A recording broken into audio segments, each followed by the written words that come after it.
Hey guys, welcome back to the channel. आज हम अपनी जितनी भी टर्म्स थी, मैंने आपको पिछली वीडियो में एंटिटी टर्म समझाई थी, तो आज हम 2-3 टर्म्स और जानेंगे अपने चैप्टर 2 में।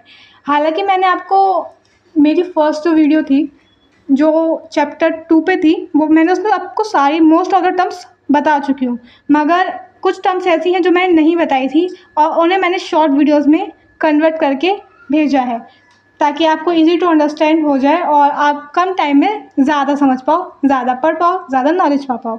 तो ऐसे ही आज की इस वीडियो में मैं आपके लिए 3-4 टर्म्स और लेके आई हूँ बेसिक अकाउंटिंग टर्म्स में, जो कि मस्ट होती है, एग्ज़ाम में आ सकते हैं। तो स्टार्ट करते हैं चैप्टर 2 के साथ, जो कि बेसिक अकाउंटिंग टर्म्स है, जिसमें मैं आपको बाकी टर्म्स समझा चुकी हूँ, बट आज की हमारी टर्म जो होगी वो होगी अकाउंटिंग टर्मिनोलॉजी। अकाउंटिंग टर्मिनोलॉजी क्या होता है? किसी भी ट्रांजैक्शन को हम रिकॉर्ड करने से पहले हम उसे समझते हैं, उनका मतलब जानते हैं। क्यों जानते हैं? क्योंकि उसके खुद के स्पेसिफिक मीनिंग होते हैं, इसलिए हम उनको जानते हैं, समझते हैं, और फिर उन्हीं बेसिक टर्म्स को हम कहते हैं accounting terminology. Before recording the transactions in the book, transactions को बुक में नोट करने से पहले it is essential to understand these terms. इन सारी टर्म्स को अंडरस्टैंड करना बहुत ज़रूरी होता है, एसेंशियल होता है, as these terms have their specific meaning in accounting, क्योंकि इन टर्म्स के खुद के स्पेसिफिक मीनिंग होते हैं, खुद के मतलब होते हैं स्पेशल, जो कि अकाउंटिंग में होते हैं। और इन्हीं बेसिक टर्म्स को पढ़ने के लिए हम कहते हैं अकाउंटिंग टर्मिनोलॉजी। यानी जितनी भी टर्म्स हमने कवर की थी अपनी फर्स्ट वीडियो में, चैप्टर 2 की जितनी भी मैंने आपको वीडियो भेजी थी, वो पूरी उसमें मोस्ट ऑफ द टर्म्स उसी में थी। तो उसमें हमने जो भी टर्म्स पढ़ी थी वो सारी अकाउंटिंग टर्मिनोलॉजी का ही पार्ट है। अकाउंटिंग टर्मिनोलॉजी मतलब अकाउंटिंग की खुद की टर्म्स जिनको हमें पढ़ना होता है। अब हम अपनी नेक्स्ट टर्म पे मूव करते हैं। सो 1 2 3, सो हम आ चुके हैं। अपनी नेक्स्ट टर्म हमारी क्या है? इवेंट। इवेंट क्या होता है? ये बहुत छोटी टर्म है, बट ये भी मस्ट है। 1 नंबर के क्वेश्चन में, 1 नंबर के एमसीक्यू में आपकी ये टर्म्स पूछी जा सकती है कि इवेंट क्या होता है। तो एक इवेंट जो है वो एक सीक्वेंस होता है या फिर रिजल्ट होता है, कंसिक्वेंस होता है, रिजल्ट होता है हमारे ट्रांजैक्शन का। जो भी हमारे ट्रांजैक्शन का मतलब हमें प्रॉफिट हुआ या लॉस हुआ, हमने किसी को चीज़ बेची तो नुकसान में बेची या फ़ायदे में बेची, तो वो हमारा इवेंट है। हमने ट्रांजैक्शन तो करी, लेकिन उसका रिजल्ट क्या निकला, प्रॉफिट या लॉस, उसका रिजल्ट, उसका कंसिक्वेंस, उसको हम क्या बोलते हैं? इवेंट बोलते हैं। अब हमारा है अकाउंटिंग। अकाउंटिंग नहीं, अकाउंट। अकाउंटिंग में तो अकाउंट होता है, अकाउंट तो मस्ट है। अकाउंट नहीं होगा तो अकाउंटिंग ही नहीं होगी। तो अकाउंट पढ़ते हैं। An account is a ledger. एक अकाउंट एक लेजर होता है। लेजर मैंने आपको बताया था, जब डिफरेंट ट्रांजैक्शन को क्लासीफाई करके उन्हें सेपरेट सेपरेट अकाउंट्स में मतलब पुट कर देते हैं, अलग अलग ट्रांजैक्शन को एक तरीके में कर देते हैं, एक नेचर की ट्रांजैक्शन को एक तरीके में क्लासीफाई करके अलग अलग अकाउंट्स में रिकॉर्ड करते हैं, तो उसको हम लेजर बोलते हैं, उस फॉर्मेट को।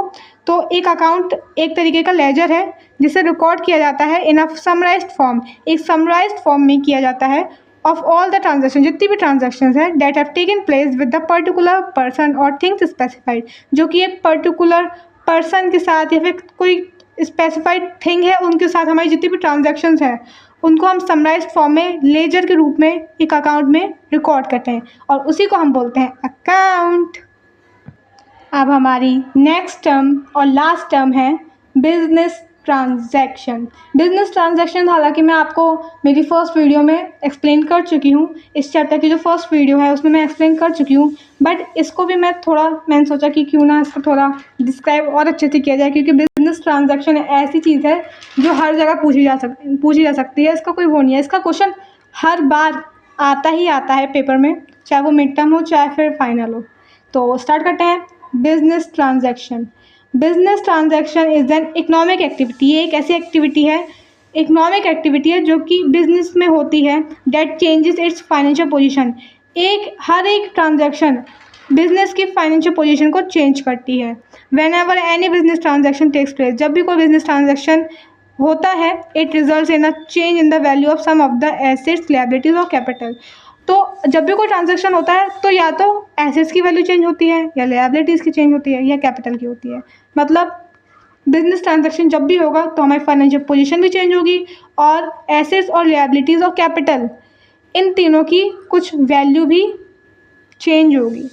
अब इसके कुछ फीचर्स भी हैं, बिजनेस ट्रांजैक्शन के कुछ फीचर्स हैं जो मैं बताऊंगी आपको। It is considered with transfer और एक्सचेंज ऑफ गुड्स, तो ये हमारा सबसे पहला पॉइंट है, सबसे पहला फीचर हमें बिजनेस ट्रांजैक्शन का। तो इसमें कहा गया है it is considered with transfer और exchange of goods and services for money consideration. इसमें हम अब एक्सचेंज करते हैं, क्या एक्सचेंज करते हैं, तो इसमें हमारी जो एक्सचेंज होती है वो गुड्स की या फिर सर्विसेज की होती है मनी कंसिडरेशन के थ्रू। मतलब हम अपनी गुड्स को बेचते हैं या सर्विसेज बेचते हैं और हमें उसके एक्सचेंज में क्या मिलता है, मनी मिलता है। ये हमारी बिजनेस ट्रांजैक्शन का पहला फीचर है कि हम यहाँ पे ट्रांसफ़र करते हैं या फिर एक्सचेंज करते हैं गुड्स या सर्विसेज को मनी कंसिडरेशन के लिए, कि हमें पैसा मिले और हम उनको गुड्स दें, या फिर हम सर्विसेज दें उनको तो हमें उसके लिए मनी मिलता है। इट हैज़ ड्यूल और टू एस्पेक्ट्स, इसके दो एस्पेक्ट्स होते हैं। ड्यूल मतलब होता है दो एस्पेक्ट होना, एक ही चीज़ के दो रूप होना, दो रंग होना, ठीक है। तो इसके ड्यूअल यानी टू एस्पेक्ट्स होते हैं। One is debit and other is credit of equal amount. एक में एक डेबिट होता है और दूसरा जो है वो इक्वल अमाउंट में क्रेडिट होता है। मतलब कोई एक इंसान 5 रुपये की चीज़ लेगा, ठीक है, तो एक और जो देगा उसको, तो दोनों में से कोई एक डेबिट होगा और दोनों में से कोई एक क्रेडिट होगा। डेबिट मतलब पैसा आना और क्रेडिट मतलब पैसा जाना, किसी को देना। मतलब किसी को हमने क्रेडिट किया, कि हमने 5 रुपये दिए तो हमने इसको क्रेडिट किया, हम डेबिट हो गए। और मतलब लेकिन हाँ, डेबिट और क्रेडिट की अलग जगह अलग अलग मीनिंग होते हैं, वो हम आगे अपने चैप्टर जब कंटिन्यू करेंगे तो मैं उसमें आपको एक्सप्लेन करूँगी। फिलहाल अभी के लिए आप इतना ही समझ लें कि डेबिट मतलब हमारे पास से पैसा हम किसी को दे रहे हैं और क्रेडिट मतलब किसी के पास पैसा जा रहा है, और दोनों ही इक्वल अमाउंट में होते हैं। अब ऐसा थोड़ा ना 5 रुपये दिए तो उसके पास 6 रुपये पहुँच जाएंगे, नहीं ना, 5 रुपये दिए तो उसके पास 5 रुपये पहुँचेंगे, और हमारे पास से 5 रुपये गए तो 5 रुपये ही जाएंगे, 6 रुपये नहीं चले जाएंगे। तो यही हमारी ड्यूअल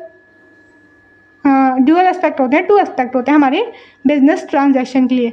दैट्स इट, आज के लिए बस इतना ही, और हमारा चैप्टर यहाँ होता है एंड। तो मिलते हैं अपने नेक्स्ट वीडियो में। Thanks for watching. और अगर हाँ आपको कोई भी डाउट हो तो मुझे कमेंट कीजिएगा, मैं आपके डाउट को ज़रूर क्लियर करूँगी। और नीचे सब्सक्राइब और लाइक का बटन क्लिक कर दीजिएगा, इस वीडियो को ज़्यादा से ज़्यादा शेयर कीजिएगा। Thanks for watching.